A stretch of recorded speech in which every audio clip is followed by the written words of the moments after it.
Assalamualaikum and good greetings. Today I will be watching this video titled Toxic Muslim Groups by Samantha Dixon. I haven't watched her video for quite some time, but this topic, toxic Muslim groups, I suddenly become interested in watching this and listening to what she has to say about this topic, because in the previous video that I watched about Lubella, if I'm not mistaken her name, where she actually revealed that she is a Muslim, actually in terms of answering to some people that is following her.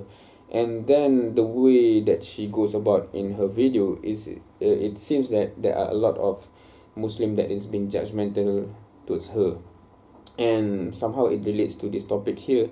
I want to know what she has to say, and let's go into the video.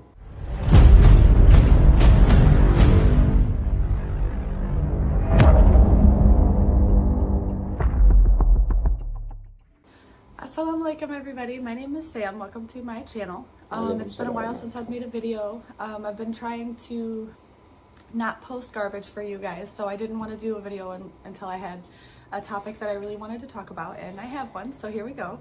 I'll start by saying to my non-Muslim viewers and friends that this video is pertaining to kind of perspectives from Muslims, so if you don't necessarily agree or understand something that I say, that's totally fine. I love and respect you and your difference in beliefs and choices and all that good stuff. Anyways, today I want to talk to you guys about revert Muslim groups, convert Muslim groups, the Facebook groups or communities that new Muslims go to find community and family, because when you convert, when you change religions, it's hard.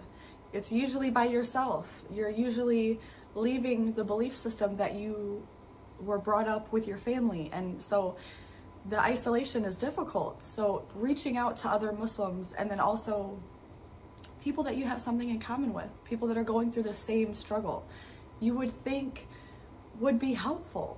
But unfortunately, what I have noticed, and a lot of people have noticed, a lot of these groups are very toxic. They belittle minuscule things, and they prioritize the wrong things. Okay, so in terms of the context, because I thought it would be about, because the title is Toxic Muslim Groups, I thought there are groups among Muslims that are toxic. But okay, the context here is for revert, and there are groups, I don't know, it's online groups, etc. I'm assuming. So it is in that context, so I didn't see that coming, to be honest. Secondly, I never thought about that before, in the sense that, because I mentioned in the last video that I react to about how Muslims should be supportive to new Muslims, so that they can have a journey that is helpful for them to understand, etc. Right? And I never thought about this aspect where community of new Muslims get together, being supportive with each other, right? Which is important. But yeah, I'm assuming the point here is that they also are vulnerable to, if unfortunately the group is toxic or bad or have bad influences, there's a danger there. I never thought about that before. There is, in my opinion, because everybody is entitled to their own opinion on these matters, but I personally feel like nobody can judge how somebody is going in their journey with Islam. How they started, their story, their backstory, where they came from, can all change how difficult these changes might be for them. I was brought up, Christian, but not super religious. Everything was very relaxed in my household, so the change wasn't necessarily super difficult for my parents, because they didn't have strong beliefs in anything anyway, so it wasn't like a heartbreak for them. So I still kind of had their support, and wearing the scarf was kind of difficult because of how the people in my circle made me feel like it was foreign to them. They made it feel like now I was no longer Sam. Like they didn't know me anymore. Like I wasn't exactly the same person with a piece of fabric on my head. And those things can make it really hard. Like as a new Muslim woman trying to observe hijab properly.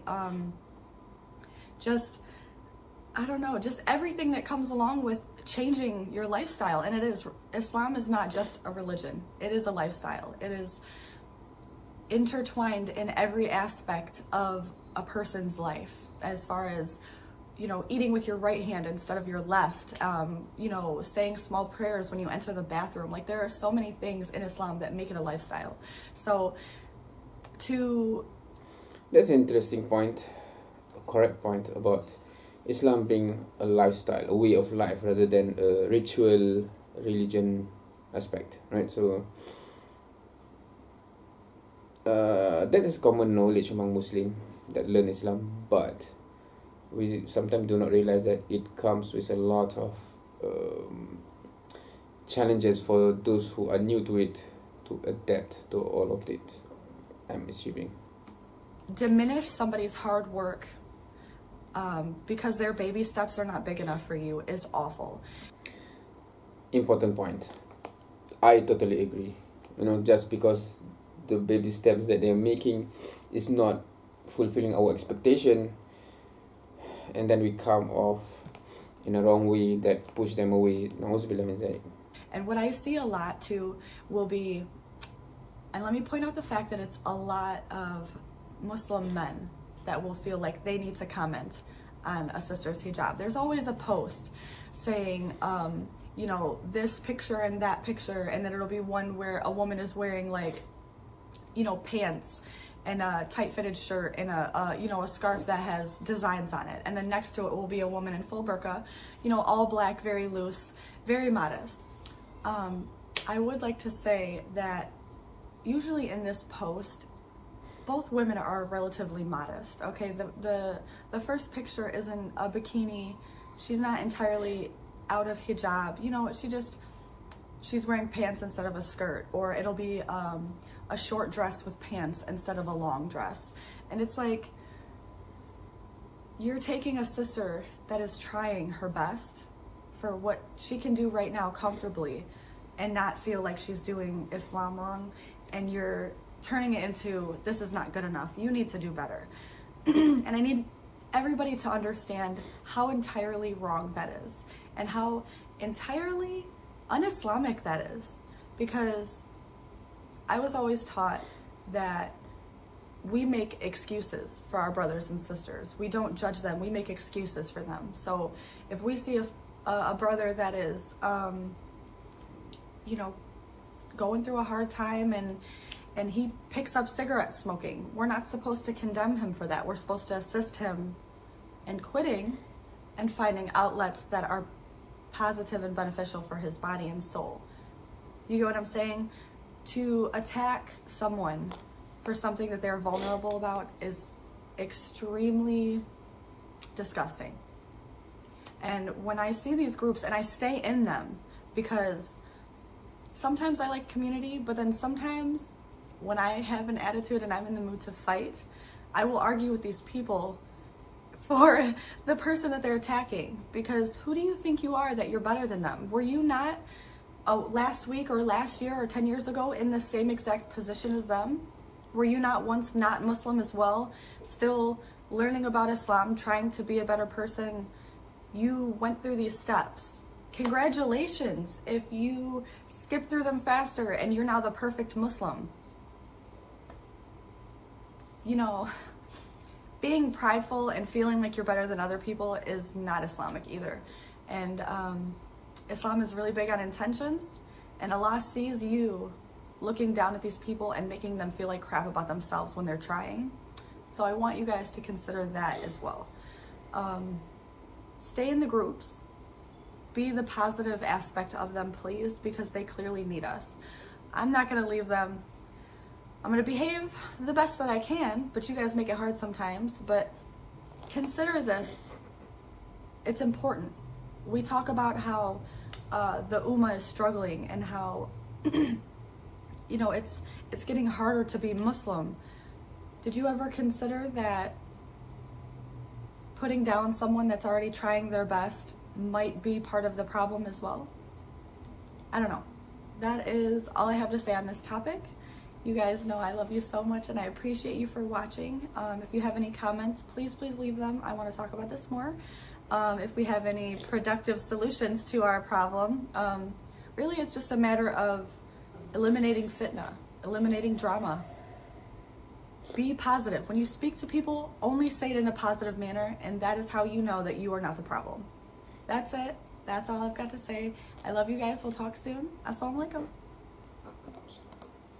Waalaikumsalam warahmatullahi wabarakatuh. Alright, so important message there. I guess because sometimes good intention in people do not translate into good action, because we didn't see certain points, or we didn't realize it, that we are doing more damage than good.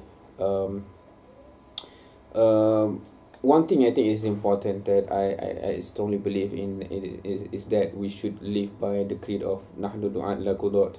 We are those who invite, we are da'i, we are not those who judge, we are not the qadi, right? So when we deal with people who are struggling, who are still finding their way, we should be the one who is making it easy for them, to get closer to what Islam wants, and not become judgmental and make it more and more difficult. I think sometimes we didn't realize what we do is harmful and damaging. But if you ponder upon this, right? If ourselves, we are struggling in a certain thing, and then someone come and tell you the truth in the sense that you should change, but in a way that very attacking, very degrading, very judgmental, do you think your heart can easily, okay, that's a good advice, I will change? Or it's very difficult to become like that, because you become hurt, you feel that you are being belittled, etc. And despite whatever point that is correct, as a human, we are not being helped here in terms of to make it easy to make the right steps, right? So be mindful of that. Thank you for watching. See you next time.